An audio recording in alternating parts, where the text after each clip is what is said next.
आज सबसे पहले आपको बताएंगे कि पाकिस्तान सिर्फ आर्थिक रूप से कंगाल नहीं हुआ है, बल्कि उसका सरकारी सिस्टम भी पूरी तरह ध्वस्त हो चुका है। और ये बात खुद पाकिस्तान के गृह मंत्री मोहसिन नकवी ने कबूल की है। एक तरफ संसद में पाकिस्तान के टुकड़े टुकड़े होने का खौफ सता रहा है, तो दूसरी तरफ बलूचिस्तान से लेकर पीओके तक सेना के खिलाफ विद्रोह की आग भड़की हुई है। हालात ये है कि अब पाकिस्तान में बड़े जेनजी आंदोलन का खतरा मंडरा रहा है। इसके बाद आपको बताएंगे कि कैसे गाजा का नक्शा और उसका वजूद अब हमेशा के लिए बदलने वाला है। इजराइल ने गाजा में मिट्टी के ऊंचे ऊंचे टीलों की एक नई दीवार खड़ी कर दी है।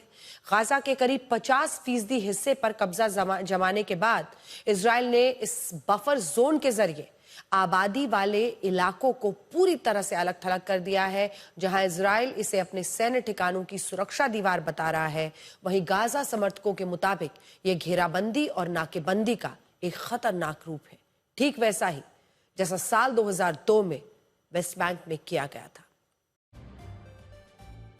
लेकिन शुरुआत पाकिस्तान से। पाकिस्तान सरकार के कामकाज का सिस्टम धराशायी हो चुका है, और ये बात हम इसलिए नहीं कह रहे हैं क्योंकि हम भारतीय हैं और पाकिस्तान से हमारे रिश्ते तल्ख हैं। ये हम इसलिए कह रहे हैं क्योंकि पहली बार पाकिस्तान ने खुद इस सच को कबूल किया है। उसने खुद दुनिया को ये आकर बताया है कि पाकिस्तान की सरकारी व्यवस्था पूरी तरह से अब ध्वस्त हो चुकी है। पाकिस्तान के गृह मंत्री मोहसिन नकवी ने कार्यक्रम के दौरान खुद कबूल किया। कार्यक्रम में सरकार के कामकाज पर उठे सवालों के जवाब में ये बातें उन्होंने कही हैं। मोहसिन नकवी के इस बयान से ऐसा लगा कि जैसे उनमें शहबाज शरीफ और आसिम मुनीर का खौफ खत्म हो गया है। वो इतनी निराशा के साथ पाकिस्तान का सच कबूल कर रहे थे जैसे वो अब पाकिस्तान सरकार को लेकर पूरी तरह से नाउम्मीद हो चुके हैं।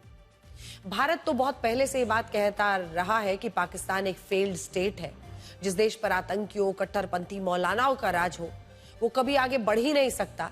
हम ये बात पहले से कहते रहे हैं कि पाकिस्तान में चुनाव दिखावे के लिए होते हैं, क्योंकि फैसला पाकिस्तानी सेना करती है। पाकिस्तानी सेना के जनरल्स पहले कर लेते हैं। आज बस ये बात मोहसिन नकवी ने दुखी मन से लोगों को बताई है। मोहसिन नकवी पाकिस्तानी सरकार के हालातों से इस कदर नाउम्मीद हो चुके हैं, खुलकर कहते हैं कि आज से 10 साल बाद और 10 साल बाद भी पाकिस्तान की जनता वही सवाल पूछेगी जो आज पूछ रही है, क्योंकि हालात नहीं सुधरने वाले। पाकिस्तान के गृह मंत्री द्वारा इस तरह की बातें कहने के कई मतलब निकाले जा रहे हैं। माना जा रहा है कि पाकिस्तान सैन्य शासन की तरफ बढ़ रहा है, दिखावे के लिए सही, लेकिन जो प्रधानमंत्री सत्ता में बैठा है वो जनता की नजरों में फेल हो चुका है। वो ये मान रहे हैं कि पाकिस्तान का 70 साल पुराना सरकारी सिस्टम बर्बाद था, बर्बाद है, बर्बाद ही रहेगा। हालांकि मोहसिन नकवी गलत नहीं कह रहे हैं। इस वक्त पाकिस्तान में कत्लेआम मचा है। पीओके का सच छिपाने की जितनी कोशिश पाकिस्तानी सेना कर ले, सरकार कर ले, वो सच उतनी ही ताकत से दुनिया के सामने आ रहा है। दुनिया समझने लगी है कि पाकिस्तान की सेना और सरकार मासूम नागरिकों को भी मारने से पीछे नहीं हटती। हालात अब ऐसे हो गए हैं कि पाकिस्तानी संसद में पाकिस्तान के कई टुकड़े होने का डर फैल गया है। पाकिस्तानी सांसद इस बात से सरकार को आगाह कर रहे हैं कि जल्दी ही पाकिस्तान में एक ऐसा वक्त आएगा जब उन्हें अपने प्रांतों में जाने के लिए पासपोर्ट की जरूरत होगी। पाकिस्तानी सांसद मौलाना अताउर रहमान ने शहबाज शरीफ और आसिम मुनीर को चेतावनी दी। कहा कि अगर वो अब भी नहीं सुधरे तो बलूचिस्तान और खैबर पख्तूनख्वा पाकिस्तान से अलग हो जाएगा और वहां पासपोर्ट लेकर जाना होगा। मौलाना ने संसद में दावा किया कि पाकिस्तान जल्दी टूटने वाला है।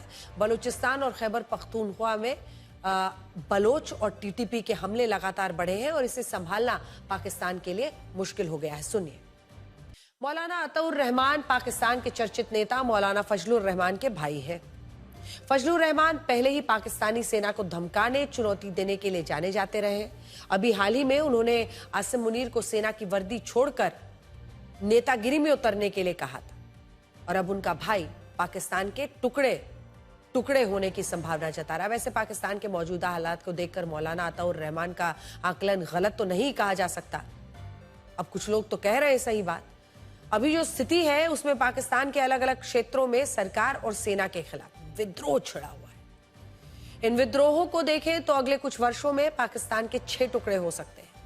ऐसा हम इसलिए कह रहे हैं क्योंकि बलूचिस्तान में पाकिस्तानी सेना सरकार के खिलाफ सबसे बड़ा विद्रोह चल रहा है। बलूच लोग जो है वो पाकिस्तान से आजादी चाहते हैं। पाकिस्तानी सेना के खिलाफ बलूचों का हथियार बंद आंदोलन चल रहा है और ये पाकिस्तानी सेना पर भारी पड़ते हैं। Baloch liberation army, Baloch liberation front Pakistani सेना सरकारी ठिकानों पर हमले करते हैं और उनका दावा है कि पाकिस्तानी सेना और सरकार बलूचों का शोषण करती है। दूसरा बड़ा विद्रोह खैबर पख्तूनख्वा में चल रहा है। यहां पर तहरीके तालिबान पाकिस्तान, जिसने पाकिस्तानी सेना की नाक में दम किया हुआ है। टीटीपी पाकिस्तानी सेना के ठिकानों पर हमले करती है। खैबर पख्तूनख्वा में पश्तून तहफूज मूवमेंट एक बड़ा आंदोलन वो चला रही है और इनका आरोप है कि पाकिस्तानी सेना खैबर में लोगों पर जुल्म करती है, मानवाधिकारों का उल्लंघन होता है। पिछले कई वर्षों से ये सब चल रहा है। सिंध और गिलगित बाल्टिस्तान, जहां पर पाकिस्तान सरकार और सेना के खिलाफ आंदोलन चल रहे हैं और यहां के लोग भी अपनी अलग पहचान और शासन के लिए प्रदर्शन कर रहे हैं। ये लोग पाकिस्तान से अलग होना चाहते हैं। अब देखिए, पीओके यानी पाकिस्तान के कब्जे वाले कश्मीर में भी आजादी के नारे उठ रहे हैं। हमने आपको कई दिनों से दिखाया है, 3 वर्षों में पीओके में मूलभूत सुविधाओं के लिए आवाजें उठ रही हैं। लोग सड़कों पर हैं, सरकार सेना के खिलाफ विद्रोह कर रहे हैं। इन प्रदर्शनों को खत्म करने के लिए पाकिस्तान की सेना खुलेआम गोलीबारी तक कर रही है, जिसमें पिछले 3 से 4 दिनों में 40 से ज्यादा मासूम मारे जा चुके हैं।